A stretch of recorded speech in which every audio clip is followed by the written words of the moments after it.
In this video, I am going to show you how to write off portions of your home expenses legally using the latest tax rules.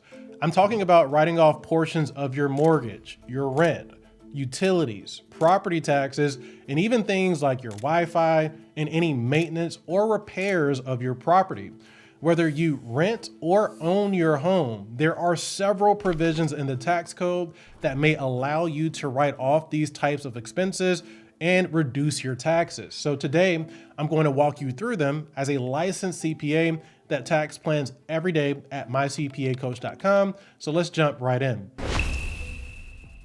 Okay, so let's set the stage here with a very easy one that most people are already probably familiar with number one, the mortgage interest deduction.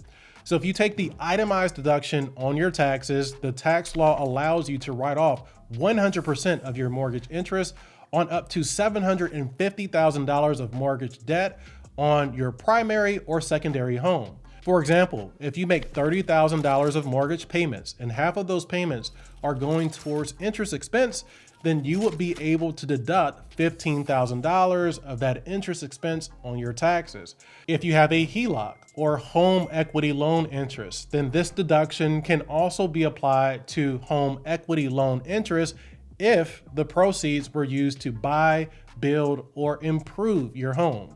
Now, let's move on to another easy one with number two, the property tax deduction, which was actually just upgraded under the new tax rules. Property tax is 100% deductible with the state and local income tax deduction, also referred to as SALT. But the new SALT deduction now allows you to write off up to $40,000 of state and local taxes like property taxes if you report less than $500,000 in income. Prior to this change, homeowners were only able to write off up to $10,000 of these types of taxes, which prevented a lot of taxpayers with very high amounts of property taxes from being able to deduct all of them on their taxes. This change will save taxpayers who take the itemized deduction a ton of money in taxes. And these are just some of the most basic types of home deductions. Let's go ahead and level this up a notch by getting into some rules that may allow you to write off almost any type of home expense you have, from your rent, insurance, utilities, and so on. And that is number three, the home office deduction, which is one of my personal favorites. So simply having space in your home that is used for a trade or business may allow you to write off a large portion of all of your home expenses.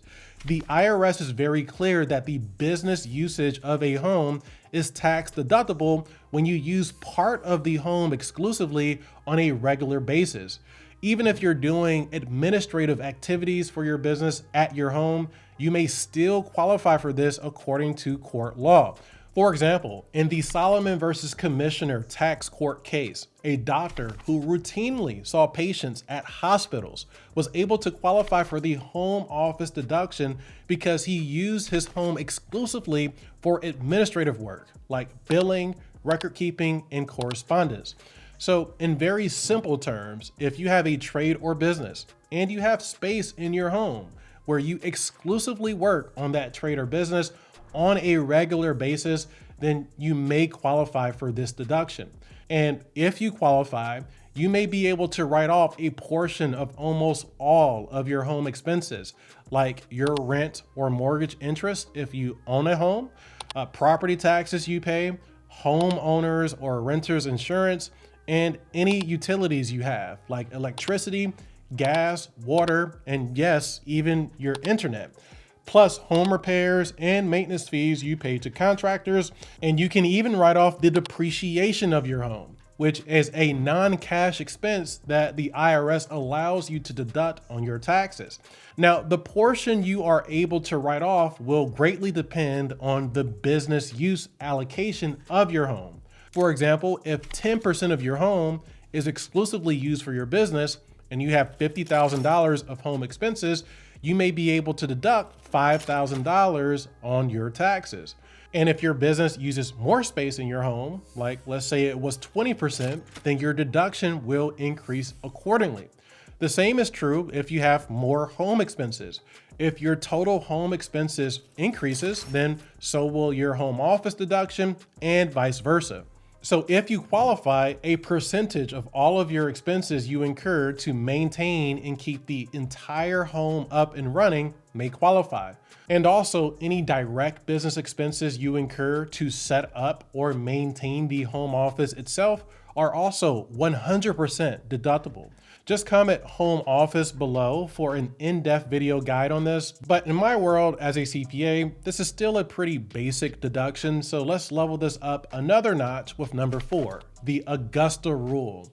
So this rule practically allows you to rent your personal residence to your trade or business or someone else without the rental payments being taxable to you.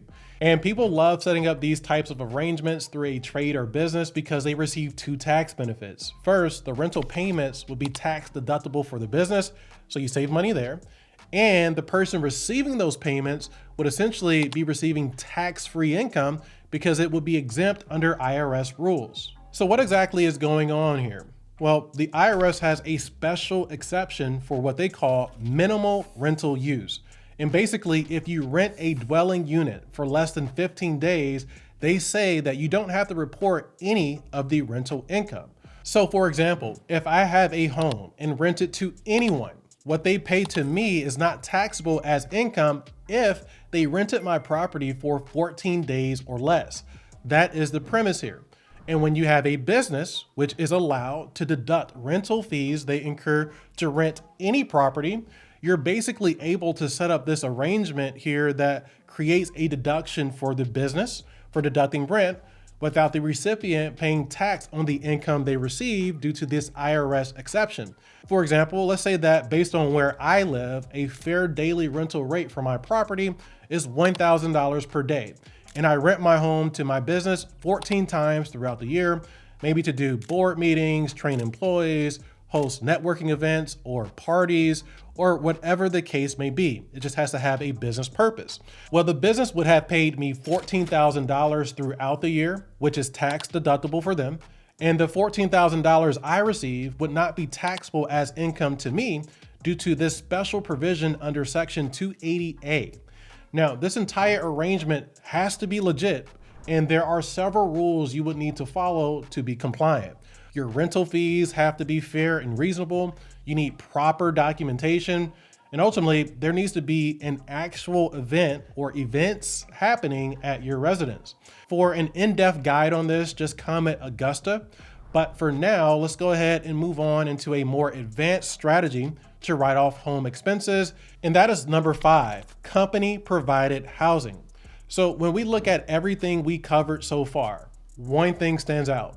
When we use our property for a business, those property expenses become tax deductible, which begs the question of, well, if the entire property is owned by the business, which then provided housing to you as a benefit, could all of your property expenses be tax deductible? In very simple terms, it can be under the right setup. For example, C corporations are allowed to set up what is called fringe benefit plans. And one of the benefits you can set up under a plan like that is a housing benefit.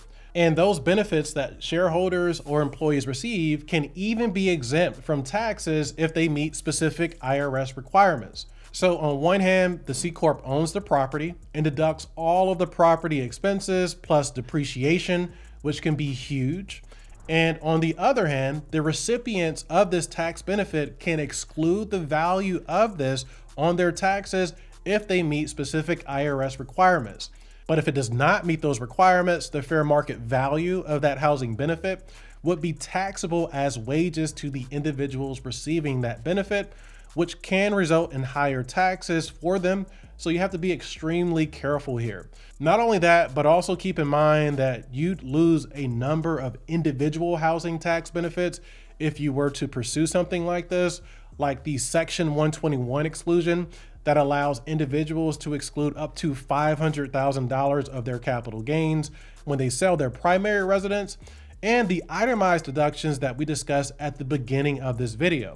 And that's just the beginning of things you need to consider. The decision to even set up a C corporation in the first place is a complicated one, and there are also several rules and consequences you need to be aware of, or else you could end up in a far worse situation with higher taxes. So if any of this stuff piques your interest, even if it's just a little bit, make sure you work with a qualified CPA who can run the numbers for you, analyze your situation, and best guide you through the IRS rules to help you reduce your taxes in a compliant manner.